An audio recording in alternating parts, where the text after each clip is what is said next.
This 5-minute solution will show you how to get dual WhatsApp app on Android device.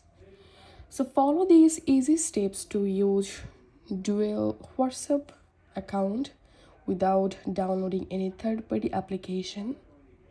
Open your settings, tap on the search icon and type here dual and tap on dual messenger, and here tap on dual messenger and enable WhatsApp. Tap on install, and now as you can see my second WhatsApp has been created. So this is my first WhatsApp. As you can see, I've successfully using a WhatsApp account here, and if I tap on my secondary WhatsApp app, here we can see now I can easily create my another WhatsApp account here. So this is how we can do it. If you find this video helpful, make sure to subscribe 5-minute solution. See you in the next video.